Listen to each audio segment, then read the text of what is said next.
Welcome all. Thank you for spending your precious time with me. I'm Tom. I'm a surgical registrar in Melbourne, also founder at OSCE, and yeah, hopefully won't be too much about OSCE. Mainly, just want to run a session to help you guys with your OSCEs.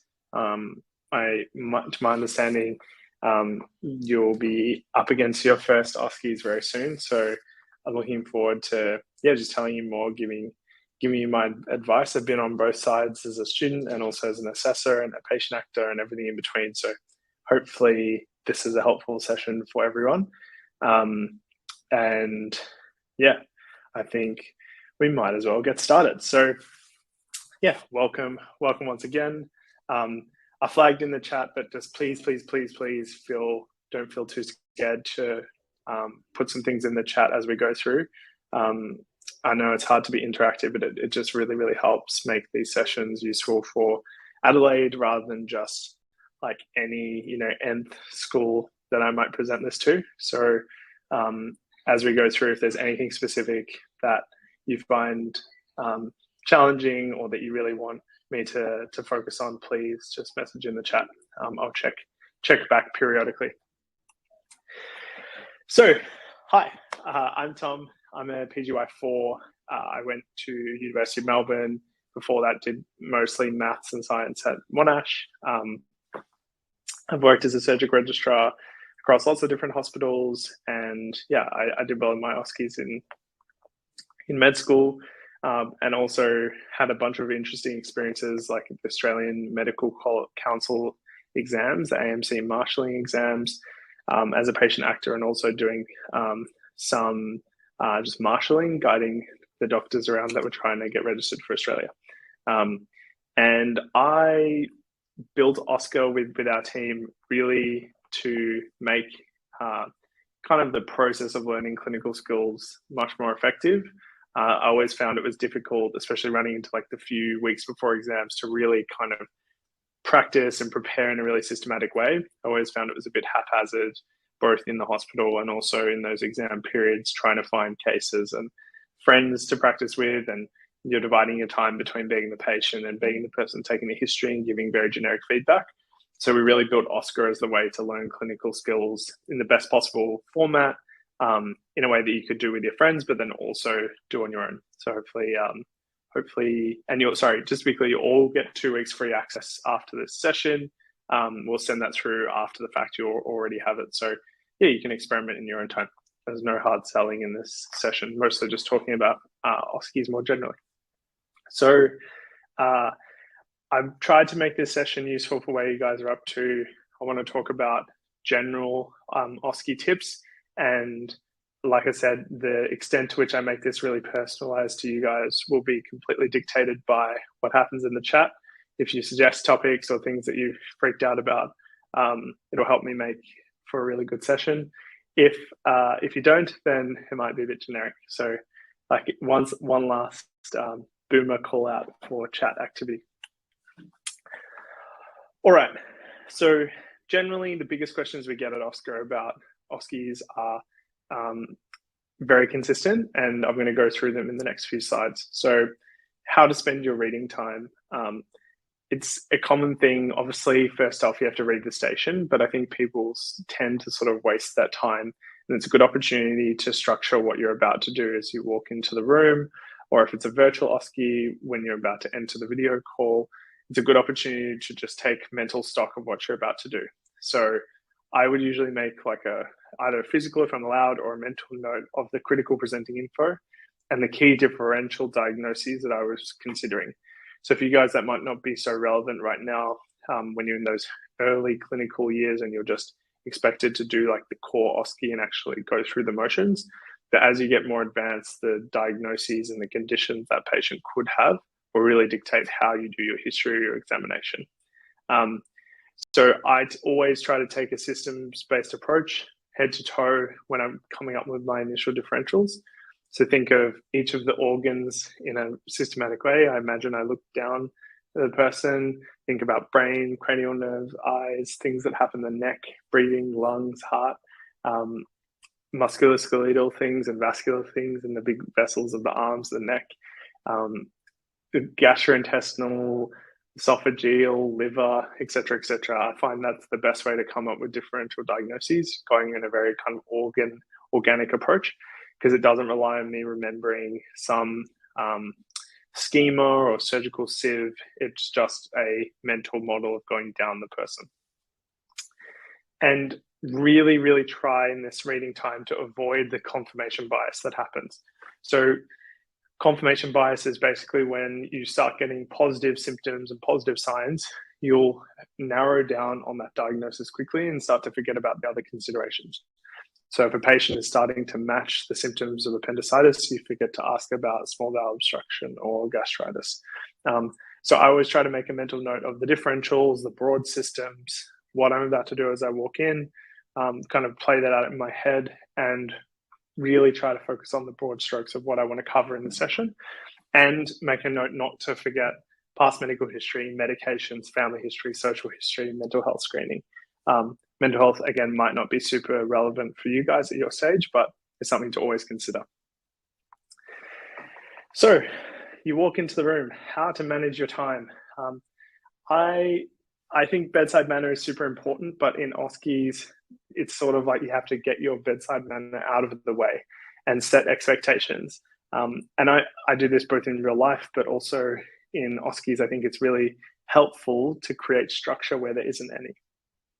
So in a scenario where a patient has a strong emotional response, or they're testing the way that you deal with someone who's upset or crying or anxious or angry, the first part of that OSCE is all about how you handle that person's emotions before you get into the nitty-gritty of the actual case. So first up, empathy. It seems a bit robotic, but you really have to do it. Like, how are you feeling with all this going on? I'm Tom, I'm a doctor at the Alfred Hospital. Just tell me everything that's going on. They'll vent the opening statement to you. And then again, if this is an emotional focus station, you want to do all the things that you're taught to deal with emotions well. So identify the emotion. I can see you're really angry. Like, I would be angry if I was in that situation too. You reflect back the things you've heard. If I'd been delayed downstairs and told that I couldn't see my family member because of COVID, I'd be super frustrated as well. So I'm so sorry for everything that's going on. Really, capture what's going on for them, listen and reflect that back. Usually in most OSCEs where the actors are well controlled and not trying to earn their Oscar or their Golden Globe, they'll temper down their emotions once you've done that acknowledgement, because there is a case to be had. And second, I would always set expectations with the patient. They obviously know that this is an OSCE in their deep heart and their soul, but it's still really useful to say something like, I'm really sorry to do this to you, but we've only got 8 minutes, or we've only got 5 minutes. So I'm going to ask you a bunch of questions, and some of them will be yes or no, and I might even interrupt you. I don't mean it. I'm just scrapped for time. Or an examination, same thing, like, sorry to do this to you, but we're going to go quite fast over the next sort of 6 to 8 minutes. Is that okay? And then they say yes, and you just go for it. Now, that's when you have to be structured. So to go quickly and to ask all the questions you need to ask, you need to be structured, you need to be fast. Again, last plug, I swear, but that's why I built Oscar, so you can be very structured in your closed questioning. But of course, in the normal way, ask your open questions, ask about the patient's symptoms, what they think could be causing it, go very general, and then kind of hone in and go more closed from there. So yeah, I think in general, you have to be careful, consider the context, but you can, in most scenarios, still just cut off the patient. I don't think there's any issue with that. It does depend on your school. So I'm not sure about Adelaide, but some schools will have some general communication stations or stations where they're just trying to get a gist of what your bedside manner is and how you manage patients and their issues. And there might not be a strict rubric about trying to get the diagnosis or ask all the relevant questions. So in those types of stations, obviously, take this advice with a grain of salt. So taking a systematic approach in examinations and considering differentials. So specifically for examinations, I think this is something that's done really, really poorly across the board. There's a core examination, your cardio exam or your respiratory exam, but there are conditions that this patient could have. And I think that's where a lot of people get tripped up. So if you look on Geeky Medics or if you learn with your tutors, they'll often teach you like the stock standard abdominal exam, or they'll teach you the back exam with lower limb neurology. But they never teach you why you're doing the lower limb neurology or what the connection between the tests you're doing and the conditions are. So the reason that you do lower limb neurology in a back exam is obviously because there are a lot of spinal nerves that come out of your spine and go down into your leg, and there are a bunch of the lumbosacral regions that appear in the sensory exam of the leg that could be caused from disc impingement of nerves in your back, or fractures, or malignant processes causing pressure on spinal nerve outlets. But in all of those scenarios, like, you shouldn't be doing the exam without considering the conditions. And it's hard because it's not always taught at medical school, but you should try to lead with the conditions first. So in a patient with back pain, you want to look at things like their gait, like the way they walk, their lower limb neurology. But then if you're thinking of malignancy, you might want to think about, okay, malignancy, maybe that's a hematological malignancy. So I'm going to look for bruising. I'm going to feel their secondary zones of hematopoiesis, like their hips and their shoulders and their skull, and hit along their back to see if they have any pain. So I don't want to overcomplicate it, because I know you're doing your first OSCEs. This might be freaking you out. But as you go through your degree, remember that examinations still have a diagnosis. And if you consider the conditions that this patient could have before doing your examination, it will help you quite a lot. So you still do the core examination, you do the basics, the memorized steps that you've learned, and then you go back and do the specific findings for each of the conditions you're considering. So the cranial nerves exam for a patient who's 75 and having some cognitive decline, you should include some Parkinsonian tests like the glabellar tap, or things like supranuclear palsy, Parkinson plus syndromes. You should look at upward gaze and see if they have tiredness in their upward gaze, or nystagmus, other signs of central nervous system dysfunction. So obviously, like I said, probably overcomplicated for your first set of OSCEs, but just something to consider as you go through. And a really key thing is actually just to talk out loud in this weird kind of narration of what you are doing. So back to my point about looking for bruising. If you're just kind of like haplessly looking at the person, the examiner's not really going to understand what you're doing. So feel emboldened to talk through exactly what you're doing. Leave no doubt in anyone's mind as to what you're doing at all times. Say out loud what you're doing. So I'm going to start by examining the heart, then we'll come back and look at a few specific things.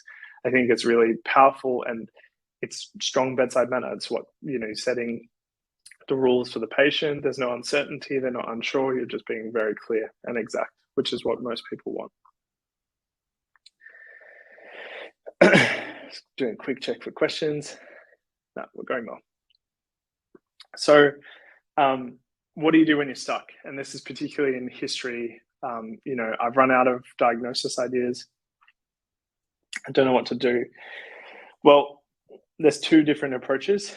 So if you're still in that, initial history taking systems review process, I would still be like very systematic, go through organ system. Like I said, head to toe. So this is my head to toe: cortex, midbrain, eyes, ears, nose, mouth, neck, thyroid, carotids, like literally every single like structure you can think of from head to toe.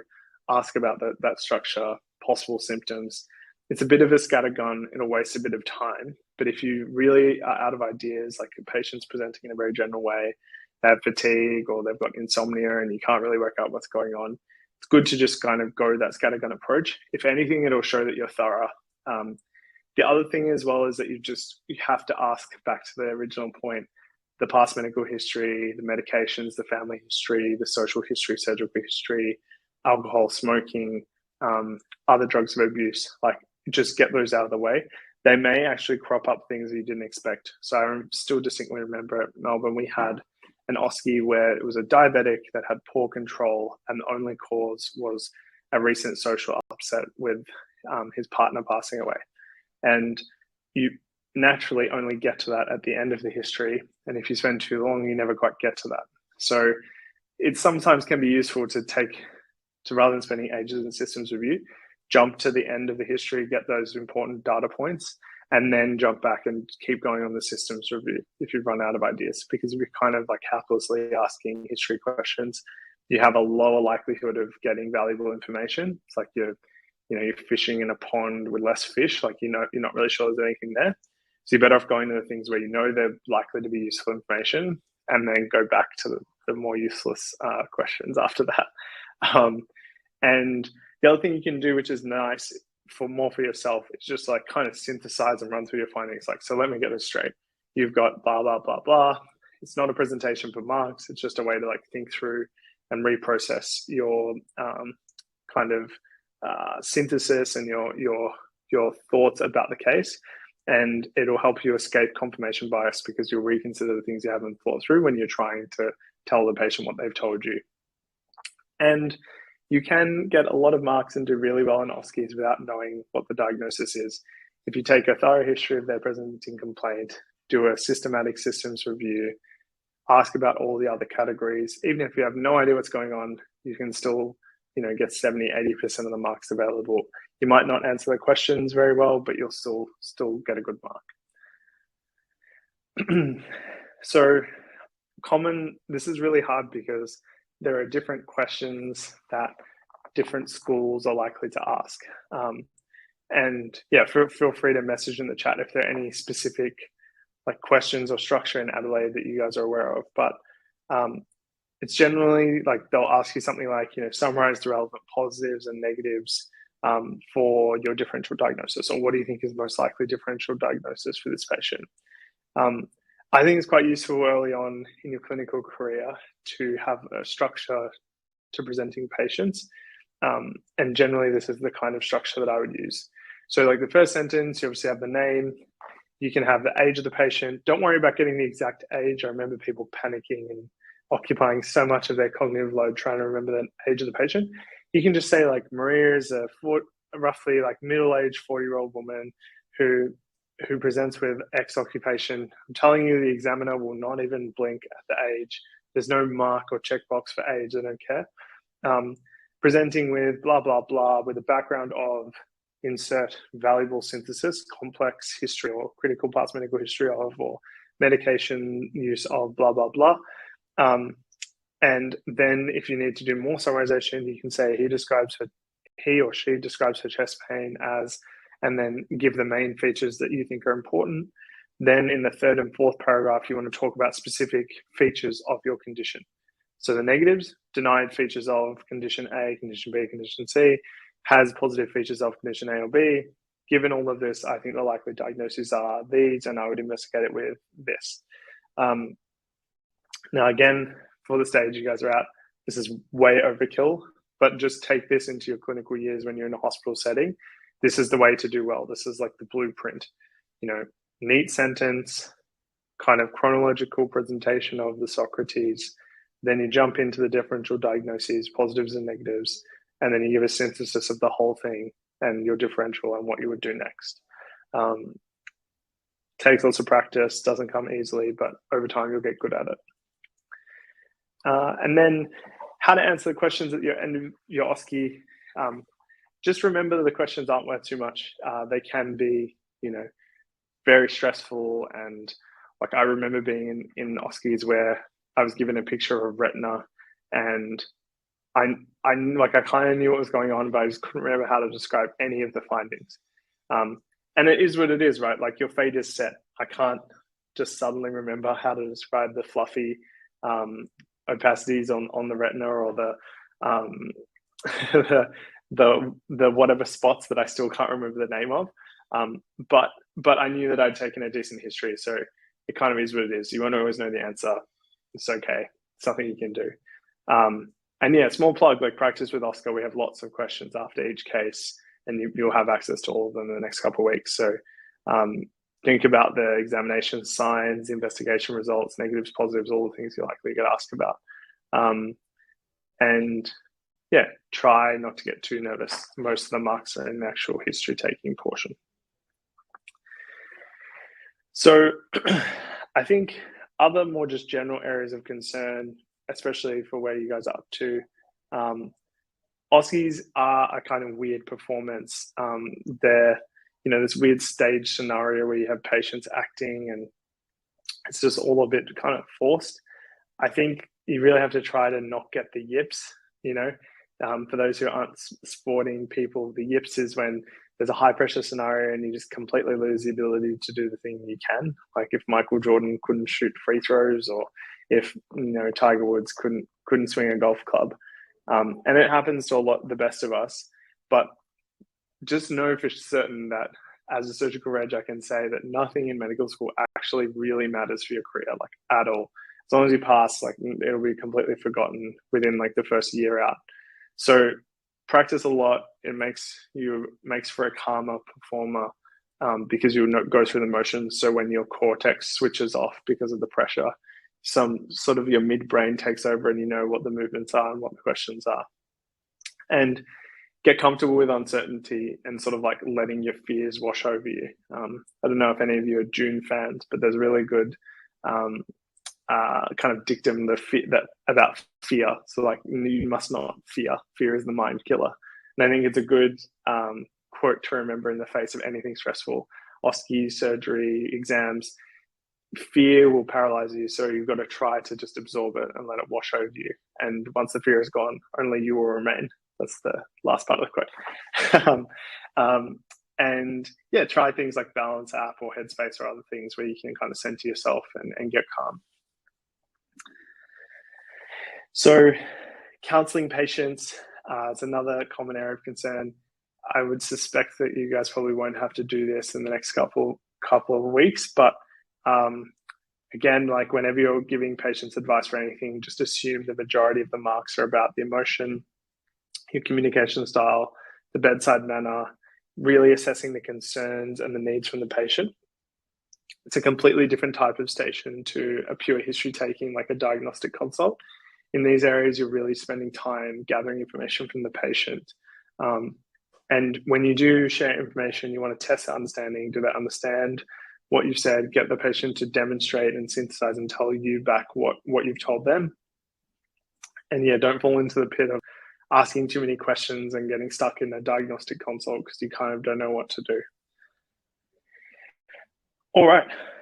So before we jump in and take a history live, are there any questions from the chat of things that are specific to Adelaide that you guys are about to face that you're worried about?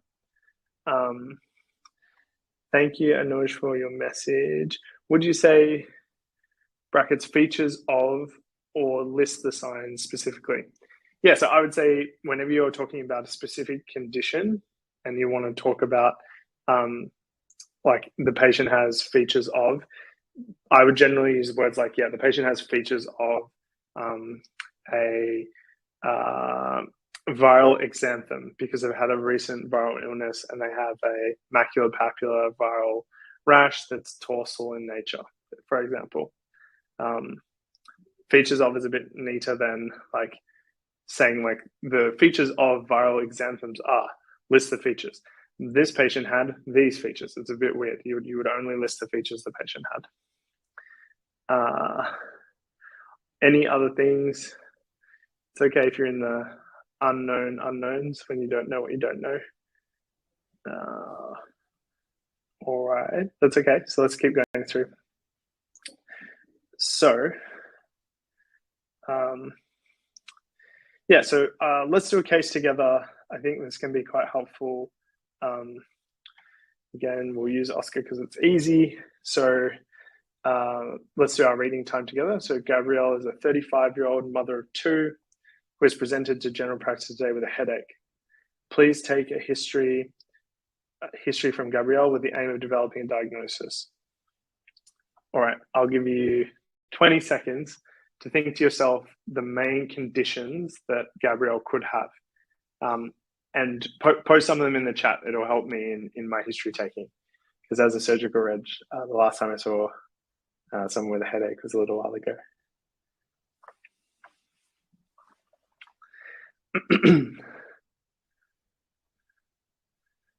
Get a bit more time. 35. Headache.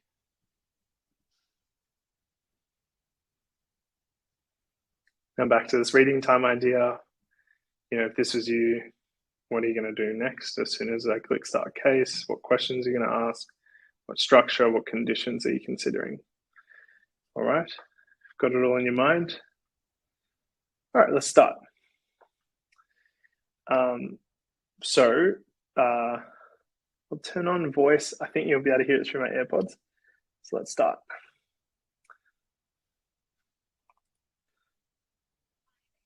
No, it's coming through my AirPods. Rip. Okay, I'll have to do Gabrielle for you. Hi there. What brings you in today?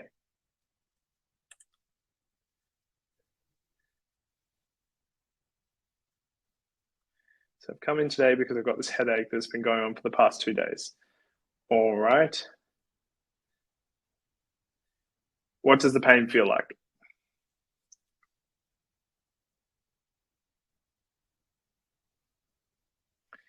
If I had to describe it, it feels like a constant pressure, as if my head were being squeezed in a vice. All right, so this is a perfect scenario. So this is where confirmation bias starts. So, for the diagnostic savants in the group, you're probably immediately thinking of a tension headache, right? The characteristic frontotemporalis, the muscle that goes over your skull, squishing on your head because of muscular reasons or stress or other causes. It creates this kind of like tense headache that happens at the end of the day. But the problem is we don't know that yet. And if you zoom in and confirm yourself too quickly, you'll forget the myriad of other conditions that Gabrielle could have. So one, if I get this answer, I'm always trying to ignore it. I'm like, yes, this is a great positive feature. I feel like I know what's going on, but I still have to be structured in history taking. So I've done the character of the pain. I might want to just ask one more question. Which side is your headache, like specifically? Like is it on one side or on the other side? Both sides, okay. Is the pain always there? That would also be a red flag if it was. For 2 days, constant pressure. Have you ever had pain like this before? So doing some general context questions. This is definitely not the first time I had a headache like this. Unfortunately, they're pretty common for me. All right, so she's had headaches in the past. It's constant for 2 days. So again, getting into that sort of tension headache territory, but we're going to keep consciously trying to take ourselves away from that. Any suggestions from the chat? I need your help. What question would you ask next? It's okay if you don't want to send anything. I'll give it till 5 minutes, otherwise I'm going back. All right, I'm going back. So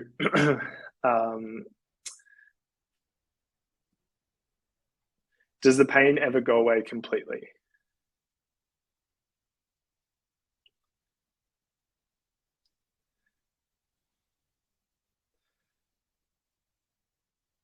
Okay, so she's report writing at school. She's got a bit of stress.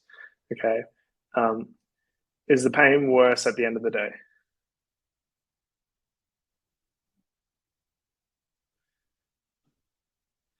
Get them in the afternoons, especially if they had a stressful day. Okay. How bad is the headache?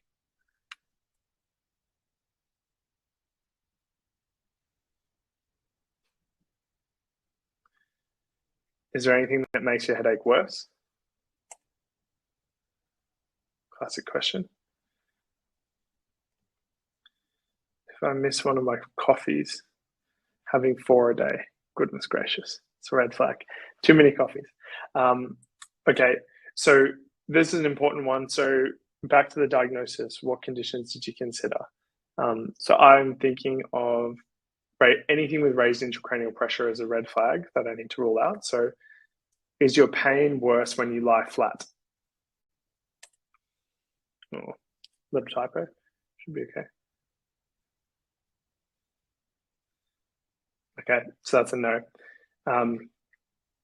Sometimes, just FYI, sometimes Oscar will send the same message if you have asked a different question, but it's got the same response code, it doesn't always have a unique response. But that's good. So we've asked that question.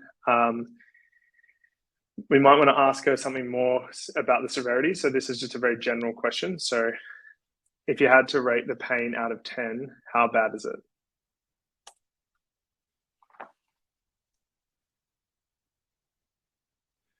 5 out of 10, but it's bad because it's constant. Is your headache limiting you from doing any of your daily activities?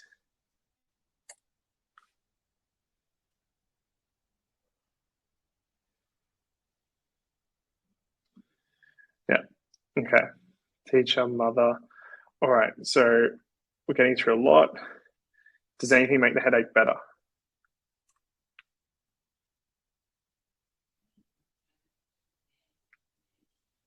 Okay. Do you have any other symptoms?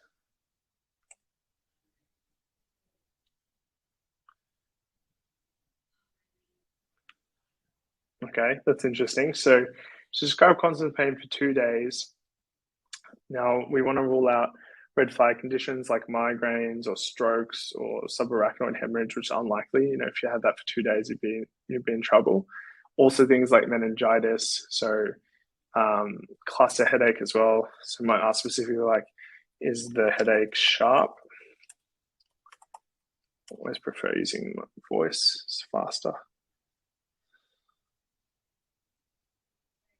Okay, so it doesn't feel sharp. Do you have any vomiting? A weird way of phrasing the question. Have you vomited? Maybe would have been better. Haven't vomited. Do you find that you're sensitive to light?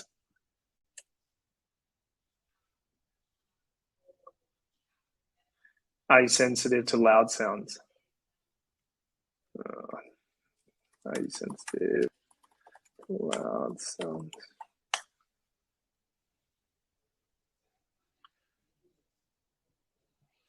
Okay.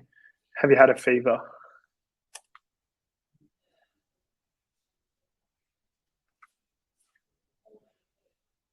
Any rash?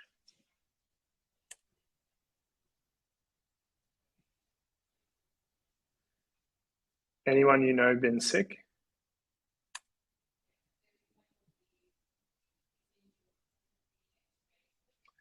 Oh, it's not quite right. We'll flag that one. It's not infallible. Have you been around anyone that's been sick? Just for viral illnesses. Okay, that's fine. So we thought about meningitis, we thought about fever, rashes. Did the headache come on suddenly? Oh yeah, don't worry about the time. It's just a guide. Wouldn't say the headache started suddenly. Okay, gradually. Okay. Have you noticed any change in your speech? Any weakness in your arm or leg?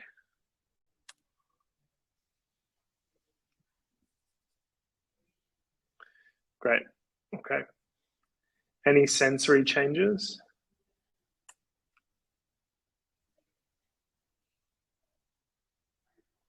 Great. Okay. Anyone have any other suggestions? It's okay. I know you're early on. All right. Let's use our hints. When did you first notice the headache? Oh, yeah, that's a good question. You should always ask that.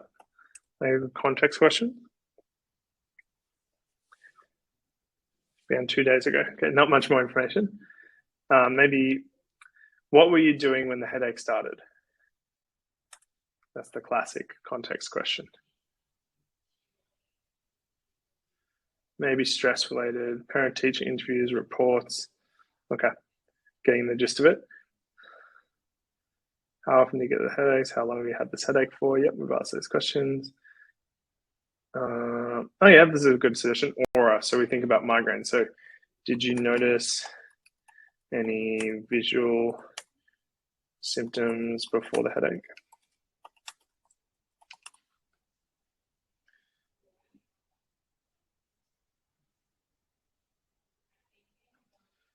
Okay, great. So no aura. Yeah, okay. Have you noticed any tears? So this is a question specifically for cluster headaches, because they can get like a trigeminal kind of neuralgia. Yeah, okay. Have you ever had cluster headaches before?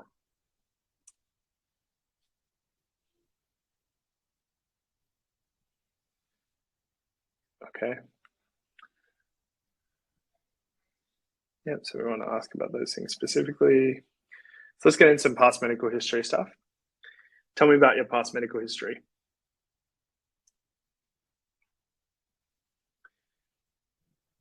And obviously, in a real case, you can go a little faster because the Oscar chat takes a bit of loading time, but the patient will generally show more quickly.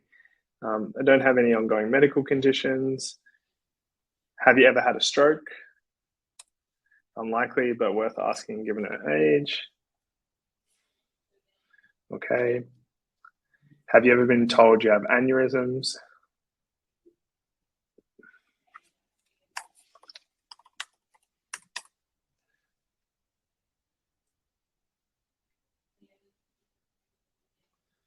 Okay. Any family history, more generally?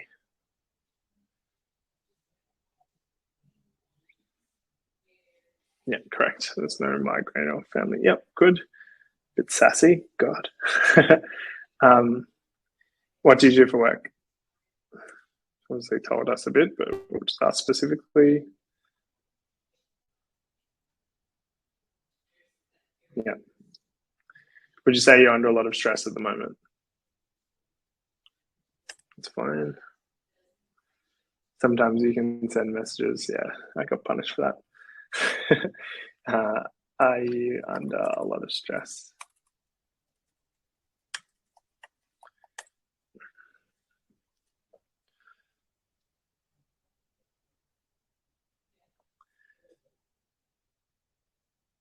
Yeah.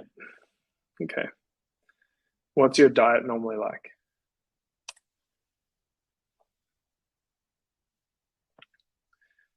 Are you on any medications?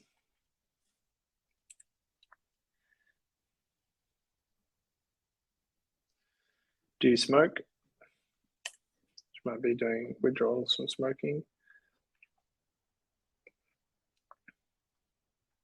How often do you smoke?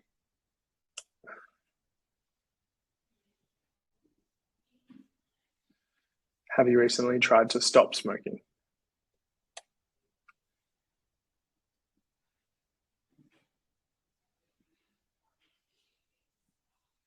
So just tried in the past. Okay. Do you drink much alcohol?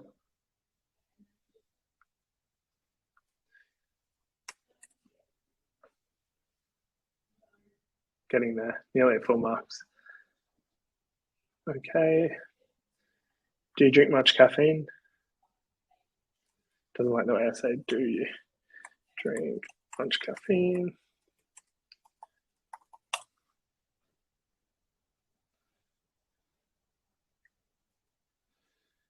Yeah. Okay. All right. So let's call it there. So there's probably a bunch of other weird and wonderful questions I could ask about in mood and other things, but let's move on. Submit the case. So you can practice formulating your findings. We built this just as a way for you to practice. So there's no marking as yet, but you could practice presenting Gabrielle back. But let's skip that for now.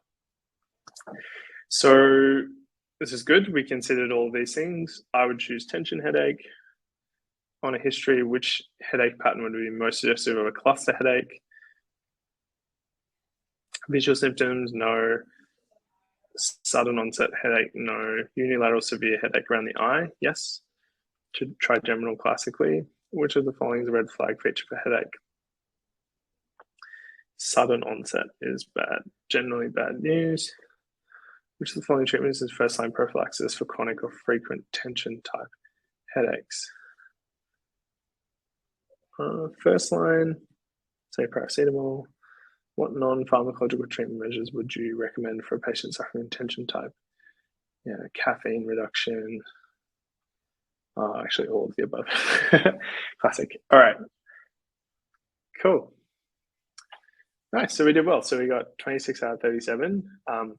Just a couple of things. So you can see how you went on this case compared to everyone who uses Oscar, and then also how you compare at your uni once you guys sign up. And this will tell us the script of the case, so you can use these when you practice with each other. So now that you've got access to Oscar, if you log in with the email that you registered for this webinar for, you'll get access to the free trial, and you can use the cases as much as you like to practice with each other. And so here you can see all the questions we asked. I forgot to ask about radiation. So does the headache go anywhere else? And I missed a couple of questions. Has it changed over time or frequency in time course? Pro tip, if you want to see all the things you missed, you just click that and then it shows you all the things you missed. So does being in the dark help? Medications, positions, movements. I could have asked some more questions there. Then the differentials. So we asked about tension, migraine, cluster. So I missed fatigue, life stresses. Sometimes our marking is 100% perfect, so that's maybe a bit unfair. Family history. True, I could have asked specifically about family history of migraines. So that's the Oscar case. So let's jump back. Good questions, by the way, to the ones that put it in the chat. Amount of sleep definitely could relate to headache, other past medical history. So just an FYI that you all have access to Oscar Prime. So if you log in with the email that you signed up for this webinar for, you should have access. If you don't, just email me. It's my email, tom@oscer.ai. All right, so I went a bit quick, but I'd love to hear from the chat. Otherwise, we can round up a bit early. But is there anything that is worrying you about your upcoming OSCEs or clinical skills more generally? Anything that I could potentially help you guys with? I'm happy to stay on and help you. Just throw some questions in the chat. I can give you my advice.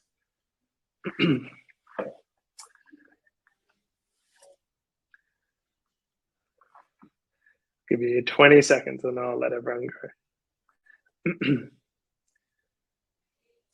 I remember what it was like before my first OSCEs. It was very terrifying. A lot of practicing, going through the moves, trying to sound smart in my synthesis. It'll all come together once you guys start getting more and more clinical exposure. Just you get used to it. Okay, this is a good one. If you did have any fears you were trying to overcome in your OSCEs, how did you? I would just say practice. Like everyone who gets into medicine has done tough exams.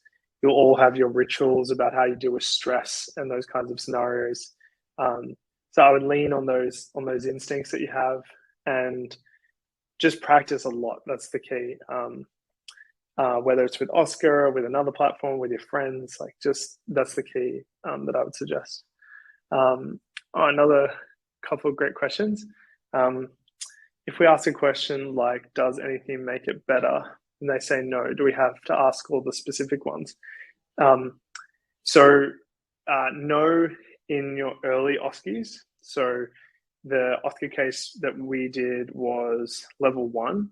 So it was fairly friendly. Like you would have noticed that the answers were kind of like paragraphs. So they were quite long and they gave away a lot of information. As you get into the later years, they'll be more and more curt and you do actually have to ask all of the specific ones, especially ones that really matter. Like for instance, if there's a young person who's short of breath and clutching at their chest, and you ask them, are you allergic to any foods? And they say no. You just kind of like still have to ask about specific allergies. Like, have you got a peanut allergy? You'd hope that the person would represent the specific thing, but they don't always. Like you might say, do you have any other symptoms? And they say no. But then if you specifically ask about the symptom, then they tell you what they actually have. It happens a lot. But generally, like for you guys going into your first set of OSCEs, they'll be exceedingly kind and helpful. They won't be obstructive and mean. So you don't need to worry too much about that. Any other questions?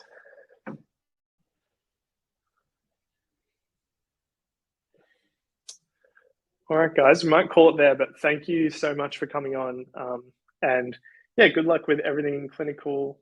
I hope that you have a good time practicing with Oscar, but also just generally all the best in your clinical careers. I might cross paths with you in the future.